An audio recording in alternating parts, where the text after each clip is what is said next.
I'm going to create a design for a device which will include the top gate, the contacts, the device geometry. For that, I'll access the folder with my devices.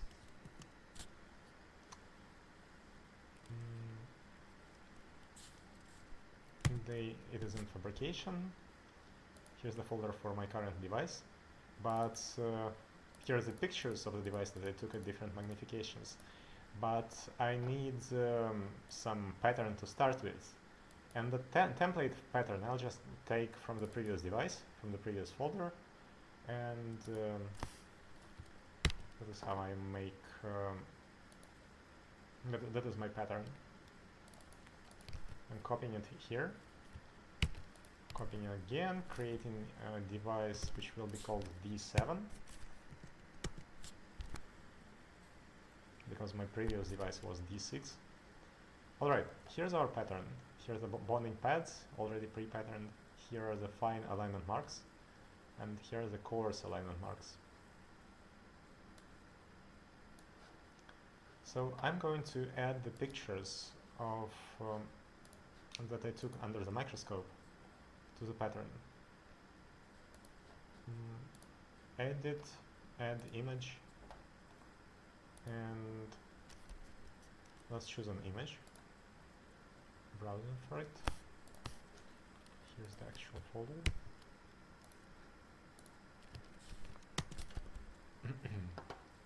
I'm going to use the 50x image. First I'll actually start with this 10x.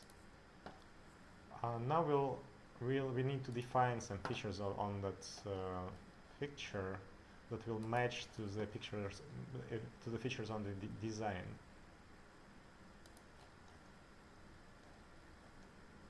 I'm choosing the corners of those squares. Choosing corners of those bonding pads. Alright. I don't see the button. Yeah, here's the OK button.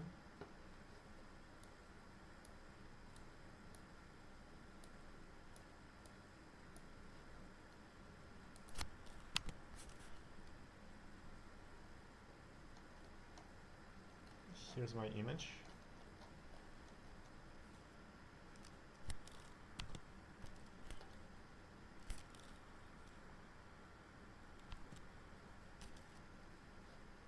I guess I don't see the bottom of it.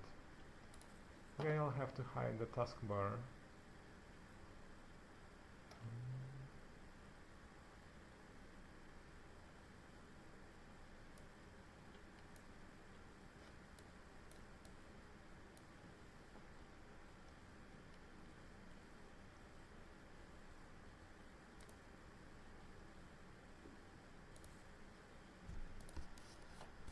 Now we have the OK button.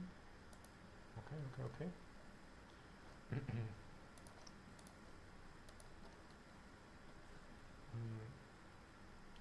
Now I'm reducing the size of this picture to match its size on the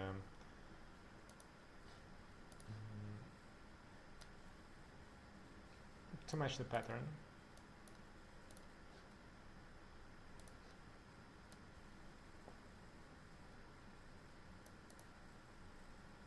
Moving it. To move it, I have to select it and press move. There we go. Now we have to match the points, this predefined points, to corresponding parts of the pattern.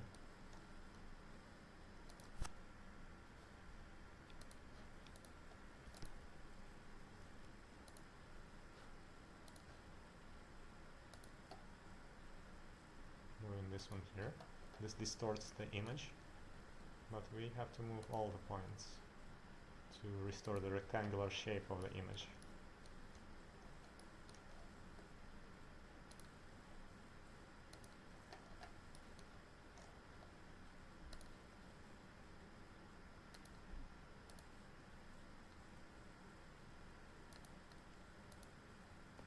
Okay, done. Now I want to insert the smaller image for the higher magnification. I'll use 50x because on 50x we see all the alignment.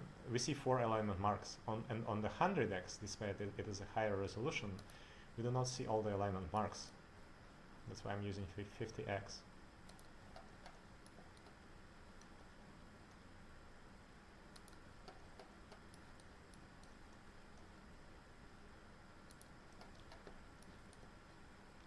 There we go. Okay, okay. Here is our taken picture. I'm reducing the size again and moving it approximately to the center of the pattern. Again and again.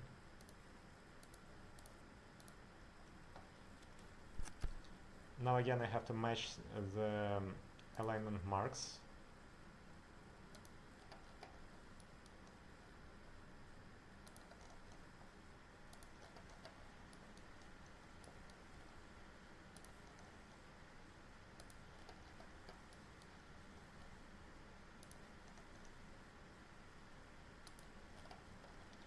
There we go. So now I want to save the project. To save, I can save when I add pictures and or new layers, I should save session. To do that, I should find the save session option. Here it is. And I'm saving it in my device folder.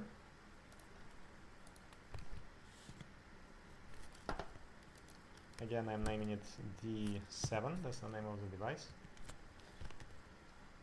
But notice that it gets saved as d7.lys. That means it's a file that contains not only the pattern but the images.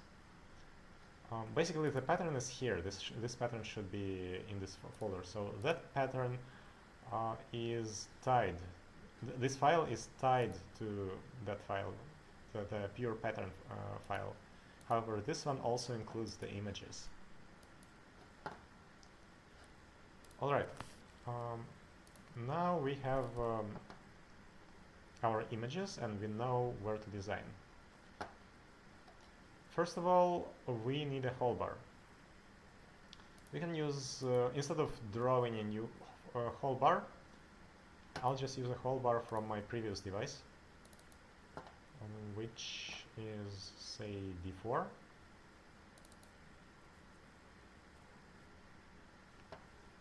And this opened it in the new window, but I wanted to open it in the same window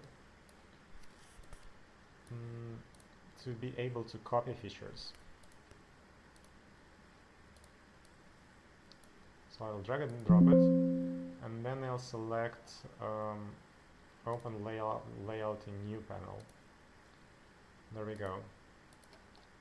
Here we have those predefined hole bars. This is basically my resolution test. The gaps between those features get smaller and smaller. And these are my hole bars. That's templates of hole bars, basically.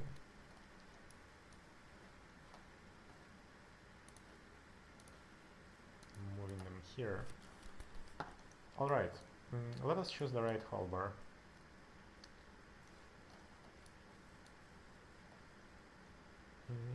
First, I would like on the device, I would like to pattern the top gate.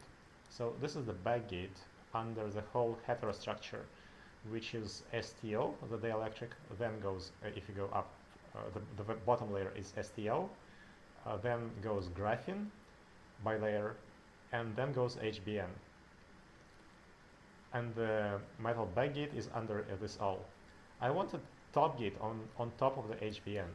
That's why I'll choose one of these pre-made top gates. Let me measure their size.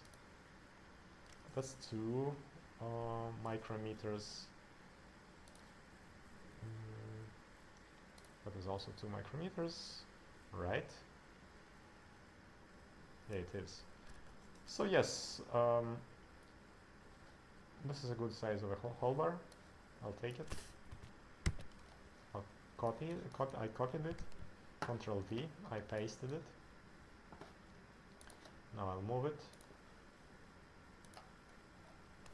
And I'll press Ctrl R to rotate it.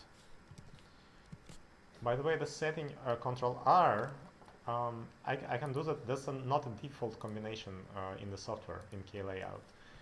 I had to create a special settings file, or I had to just modify settings in KLayout. Also, I created a special file for settings that I can easily load into different versions of KLayout. Here's the edge, the top edge of my graphene. Basically, here's the whole graphene. I would like the whole bar to be somewhere here.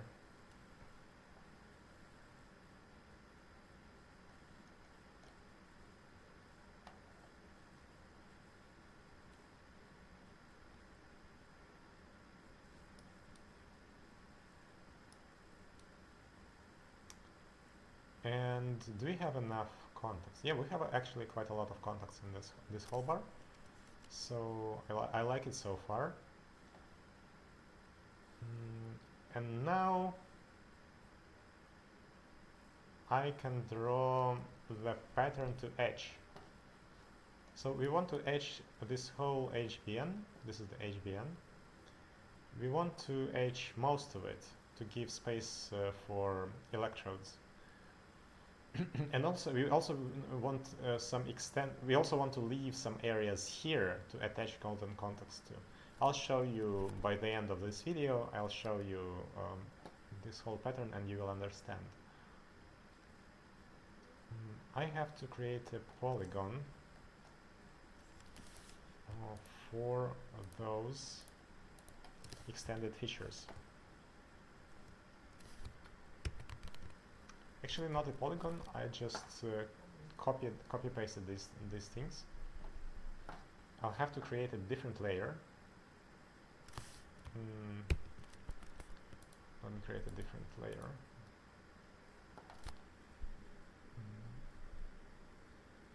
Edit layer, new layer. Let's call it layer 2.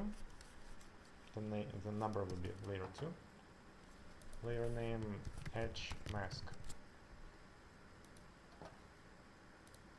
Here's the layer, but because I created a new layer, I need to save the session. Saving it.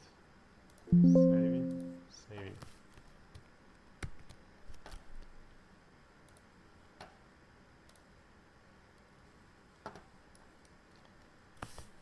Now I can paste those features and switch them to the layer by going for edit, selection, change layer. Now they're in layer 2, and we can, to verify that, we can even move them, and they're of different color. Let's hide this layer and edit only the edge mask. There is such feature partial, which can modify existing objects. We'll just make those leads wider, longer.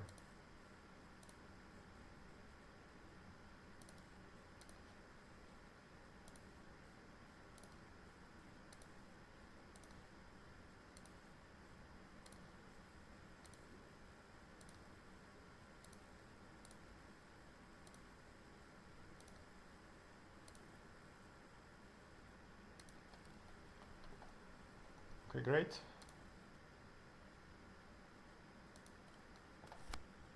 We can make them really long because we have still a lot of graphene surface available.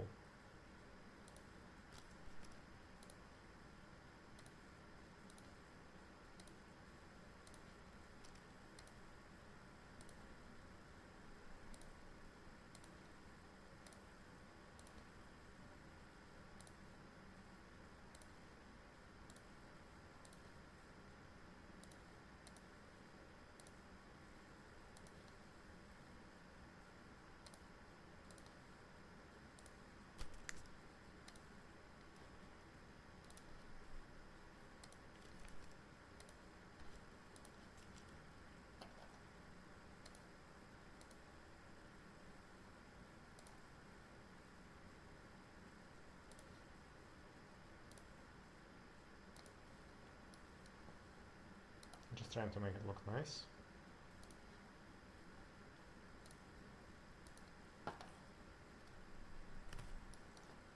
Right, now I'm making the electrode layer visible.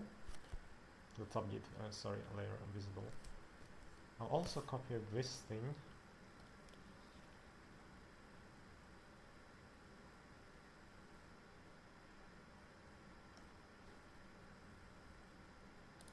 And I'll extend it.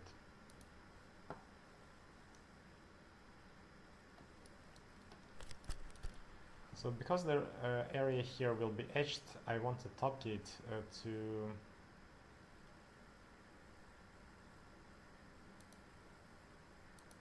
touch some etched area, because etched area is rough, and the top gate would be somewhat anchored there to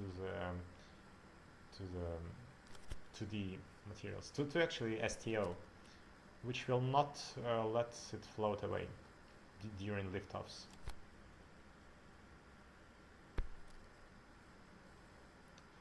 Additionally, we want to anchor the top gate at other places. Let us anchor it here too.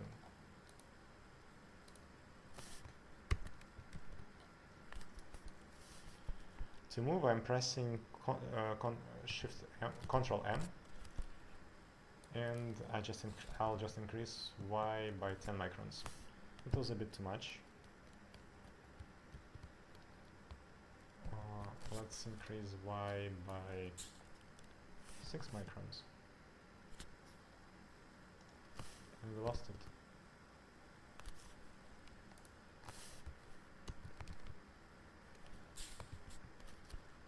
Let's increase Y by 6 microns.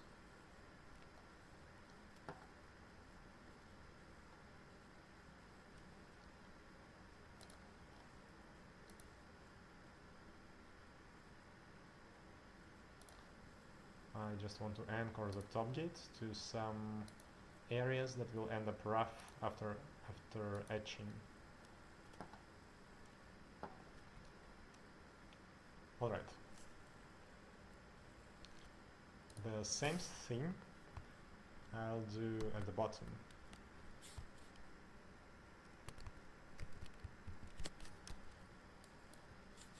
Let's go for minus 20 microns. Let's move it again, Control M by 20. Alright.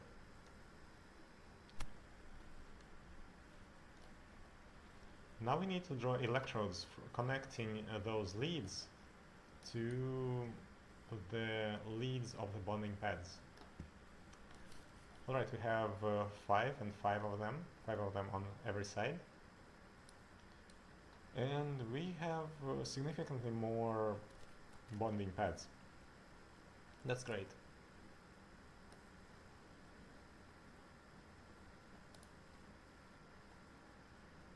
I'll press Path. Oops, I should select Layer first.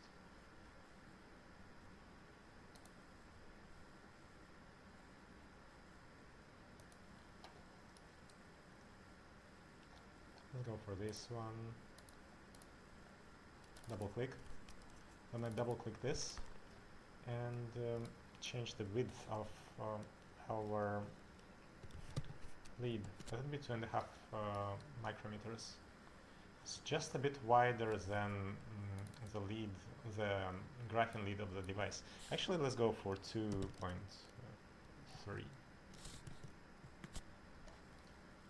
Let's draw the next one.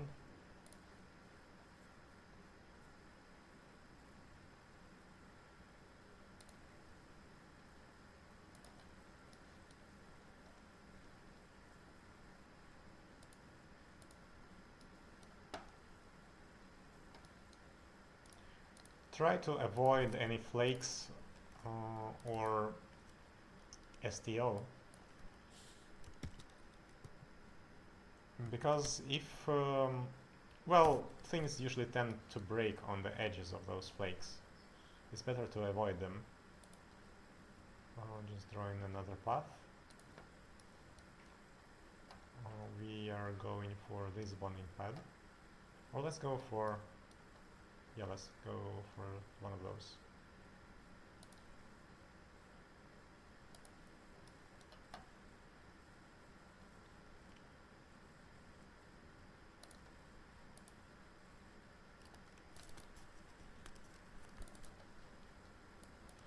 Again, 2.3 micrometers wide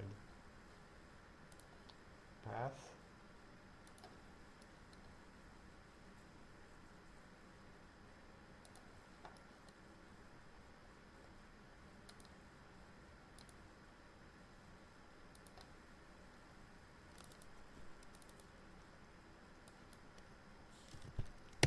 After going over those edges of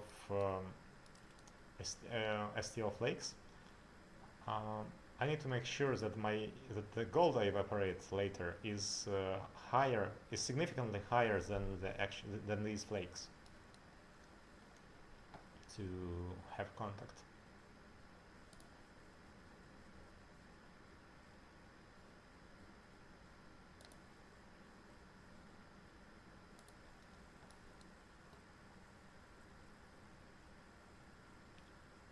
Now we have a problem because this whole thing is conductive, and this is where the device faults.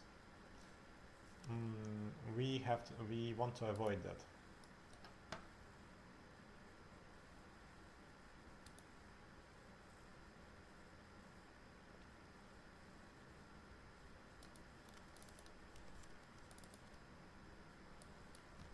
Two point four, 2.3. Now these are dangerously close to each other. Actually, it's fine, but this is dangerously close to the conductive graphite part. So I'll move both of them a bit to the north. I'll press partial, find the point, the joint point.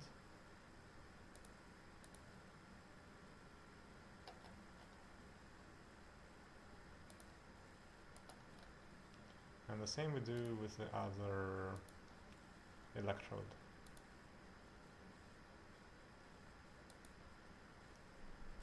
Great.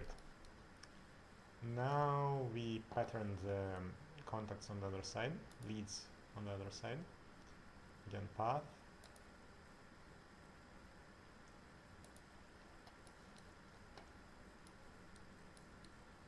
Let's choose any of them. This one, for example.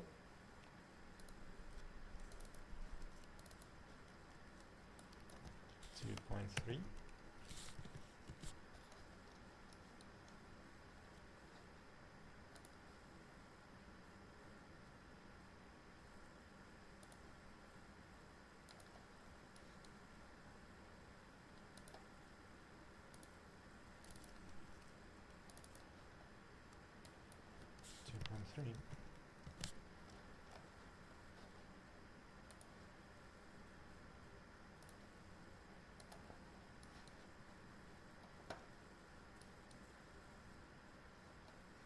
I do not like this fold. I want to avoid it.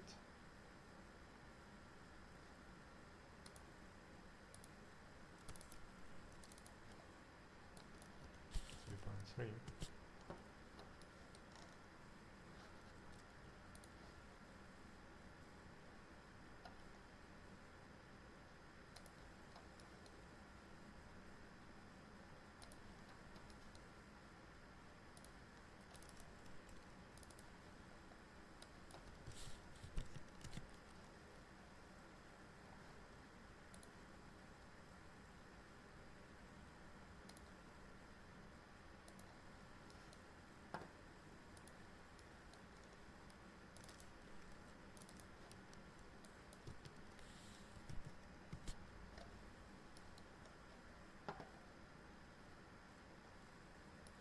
Now we need to do something with the top gate.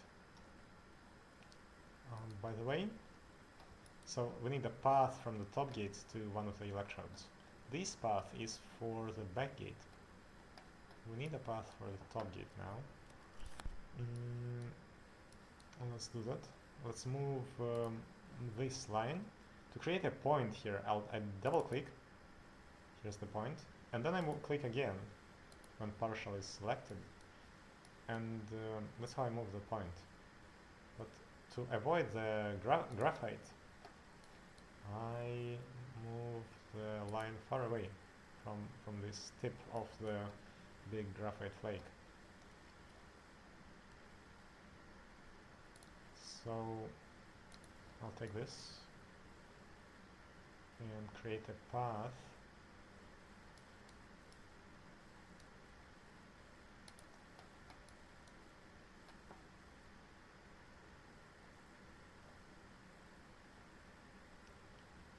here and here. I'll make it even wider to ensure that there is contact. I don't like this thing. Maybe I should move the path a bit to the right.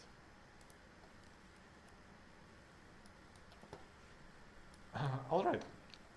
However, we need to etch most of this HBN away. We need these leads to... We need no HBN where these leads are. And actually, for now, these leads would not reach the graphene because graphene is hidden under the top HBN. So we want to create a big pattern excluding these leads that we are going to etch. For that, we're creating a polygon. And actually, we're selecting layer 2, H mask. We're creating a polygon. I'll just exclude this all. I'll just outline that graphene, that HBN, sorry. That's enough.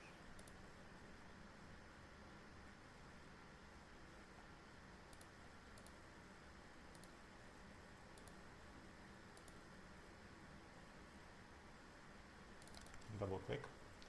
Alright, then I want to exclude these areas from the pattern that outlines the HBN.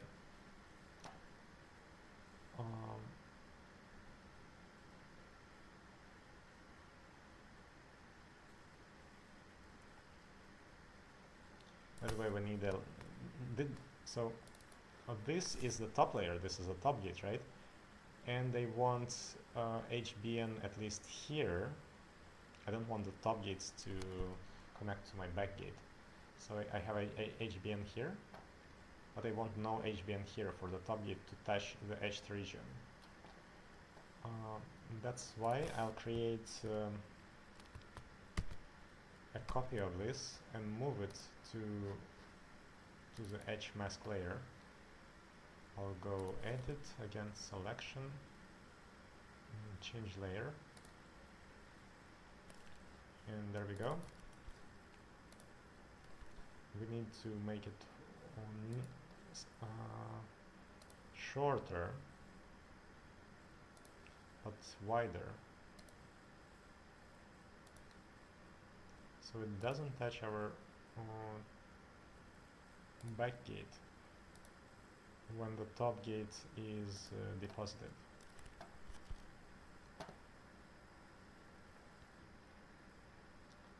Alright, this all looks good. Now I want to remove these features from this feature, basically. I select this feature first, then I select all the others, the features I want to subtract from the first feature. And I go to edit, selection, subtraction, others from first. And now look, I have the big feature with the other features subtracted from it. That means that when the pattern is done, the PMMA will be absent here, but it will be present here. And when after etching is done, after HBN is etched with S of 6 gas, HBN will stay here, but not here. And that's how we make the leads for the device. S of 6 does not etch gold. So this will serve as the etching mask. This golden top gate will serve as the etching mask. Now I'm just checking that I did everything right. I hope I did. Maybe let's just extend this a bit to have more area over the sticky areas.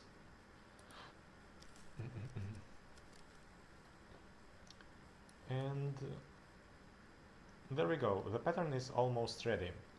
I like to write the name of the device right on the pattern. For that, again, I'll bring up the old device because it has some again, opening it in new panel. I want these letters, but instead of D4 we're going to have D7.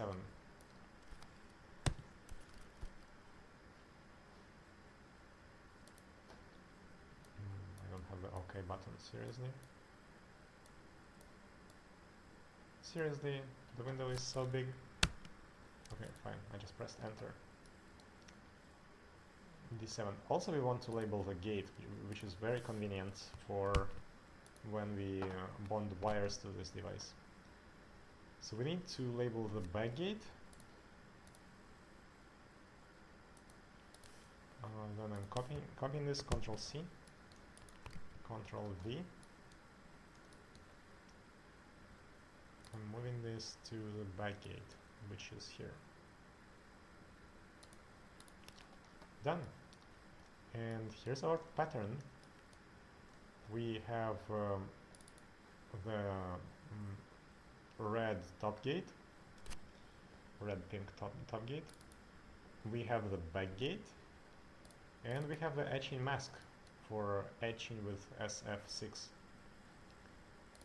And that's how you pattern a device. Then you press save everything, Ctrl S.